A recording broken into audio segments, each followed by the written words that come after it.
Muslims around the world, it is the season of worship, friendship, and also relationship, but it's going to be a different type of Ramadan season. We apologize for the technical errors that we had before this break, but I do want to welcome to the show Imam Sheraz Ali from the Nuri Islam Mosque. Imam, good morning to you. Thank you very much for joining us. Good morning, and thank you for having me. A pleasure to have you on. This will certainly be a Ramadan like no other. Yes, definitely, definitely. It'll be the first experience I think we're having in our lifetimes like this. What do you think the next month will look like? Well, you know, Ramadan is all about coming together. It's all about breaking fast together, praying together in the mosques. And the mosques are full of activity in the month of Ramadan. But of course, because of the restrictions, we're not allowed to go to the mosque except just 5 people. So therefore, it's going to be very, very different. There is going to be some advantage in the sense that many families who would have normally gone to the mosque and congregated with others now will stay together at their homes. So there is some good in that as well. But I think many people are going to miss the activities that the mosques will offer throughout the month. Over the last 24 hours, and you will confirm to us, the moon was not sighted. The first official day of fasting will be tomorrow. Yes, in our part of the world, because the moon was not sighted, we will finish the month that comes before Ramadan, which is called Sha'ban. Today, therefore, is the last day of Sha'ban, and tomorrow will be the first day of the month of Ramadan, so we will begin fasting tomorrow, Saturday, yes. All right. So during this period of fasting, as you mentioned, of critical importance to the Muslim community would be eating together, breaking fast together, congregating. How is this? What are some of the plans now from our Muslim brothers and sisters across the country in marking this holy month? Well, of course, as you know, this pandemic is not just locally, but it's throughout the entire world. And therefore, many countries, many Muslim majority countries in the Middle East and so on are also facing the same problems. And therefore, the World Health Organization has produced a document called Safe Ramadan Practices, in which they give us a lot of guidelines as to how we can safely have a Ramadan without spreading the pandemic. So many of us are trying to follow that. Of course, we're hoping that the government of Trinidad and Tobago will give us the permission to follow these guidelines. So far, we have guidelines to them, but we have not got enough feedback as yet. I know that there are many issues that they're dealing with. But basically, the guidelines speak to allowing the persons to come to the mosque, perform the prayer, but with the social distancing as has been recommended throughout, and of course with the use of the face mask, with the use of the personal prayer mat, with the sanitizing of the person before they're coming in, washing their hands, using hand sanitizers and so on, as well as, ensuring that those people who are ill or they have symptoms, that they are not allowed to come, and also to make sure that those who may be immunocompromised, that they are also at home. But for the majority of the healthy adult population, especially the male population, they're recommending that they can come, putting these guidelines in place. Even for the breaking of the fast, they recommend they can break their fast with individual practices, sitting for others is recommended. What numbers are we looking at? What numbers are we looking at, Imam, for this? You see, the numbers will vary according to the size of the mosque, right? Right. Because some mosques, like Nuri Islam Masjid, for example, we can safely safe distance people and still have 200-300 people in the mosque. But of course, let me just say that the governmental guidelines only allow us to have 5 people so far. So, of course, all of the mosques are following those government guidelines of just having 5 people in the mosque at a time. But we're hoping that, we can have some maybe leeway to allow more using these guidelines. So are you looking for an exemption for the community during the holy month of Ramadan?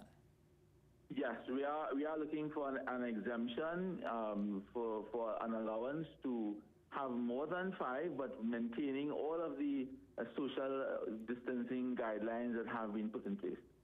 Do you think that this is a wise move in terms of the current state of the pandemic that we are in, especially with experts telling us that the worst is yet to come, especially when it comes to lack of social distancing practices?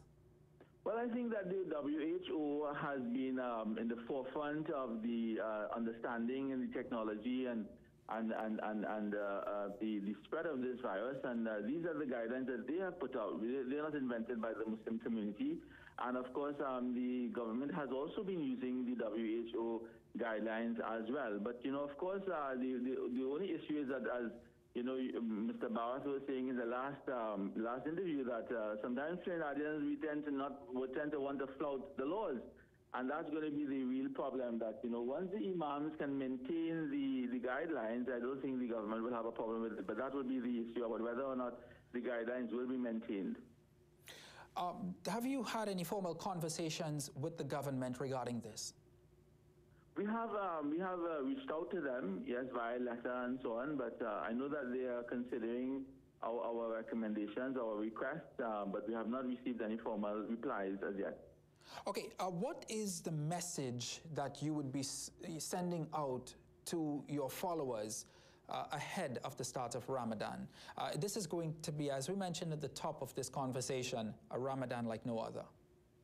Yes, definitely. And a lot of people, a lot of the Muslims would have depended on the mosque for support.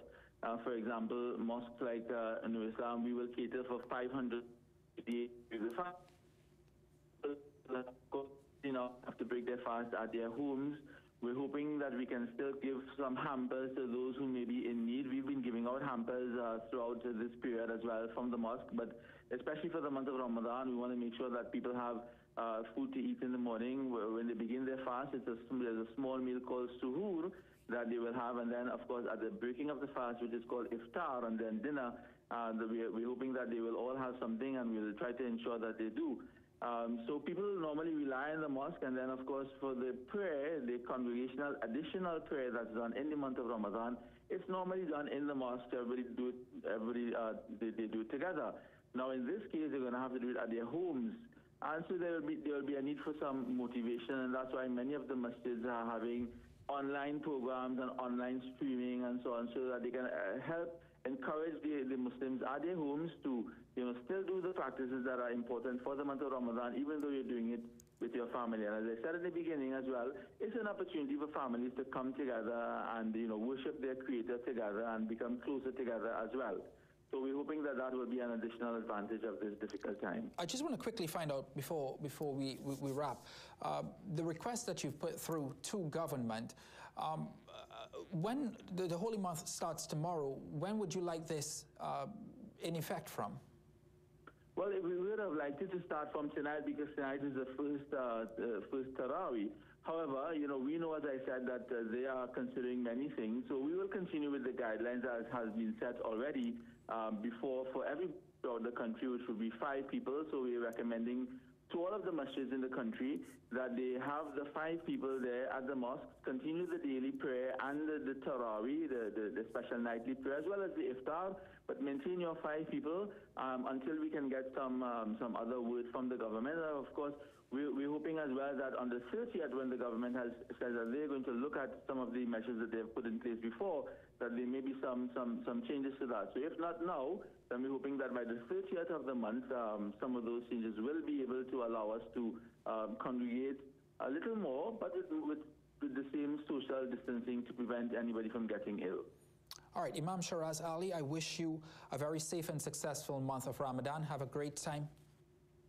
Thank you very much, and can I wish the Muslim community and the entire Trinidad and Tobago a wonderful Ramadan as well. It's going to be a different Ramadan, as you said, but we still do hope that everybody will be able to capitalize on all of the blessings that are in the month of Ramadan, and we wish the entire country and the Muslim community Ramadan Mubarak and the things for the safe month of Ramadan. Thank you very much.